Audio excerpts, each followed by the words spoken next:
And so now we get to the data type of tuple within collections. And what can you say about tuples?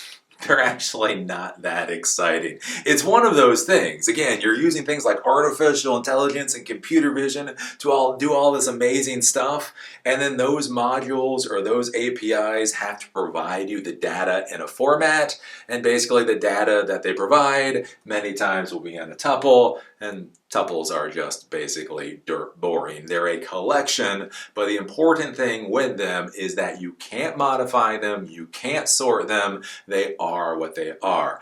Basically, again, we use OpenCV a lot, Open Computer Vision, for a lot of our projects, and so when you're getting the value back from OpenCV, you get the X coordinate, you get the Y coordinate, you get the height, and you get the width value. That comes back in a tuple, and OpenCV doesn't want you to sort that tuple.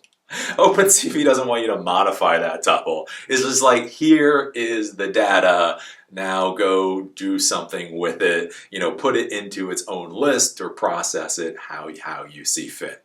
Now if we come to VS Code and we take a look at a tuple, yeah, it is what it is. You're going to be using parentheses, so not square brackets, not curly brackets. You're going to be using parentheses. Here, let's say we just have these number values that are coming back. So 100 is at index 0, 2200 is at index 1, and 43 is at index 2.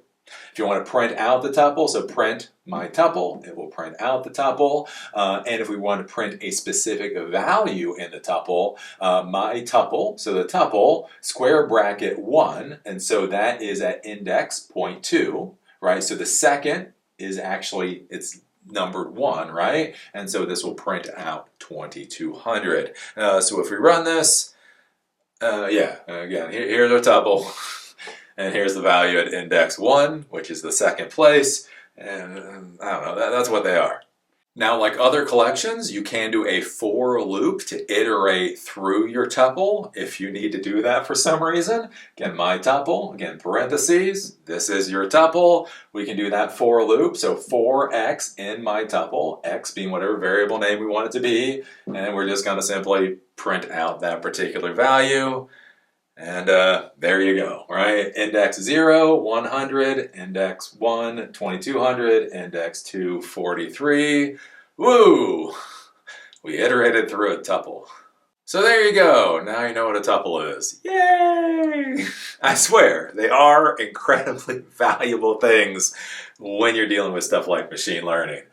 There's just not a whole hell of a lot to them. The thing that does get a lot of people in trouble, though, is sometimes you get these tuples back and you're trying to interact with them and it's going to fail out. And basically the reason is because the data type of tuple basically doesn't allow you to do anything. Again, here's the data, don't screw with it.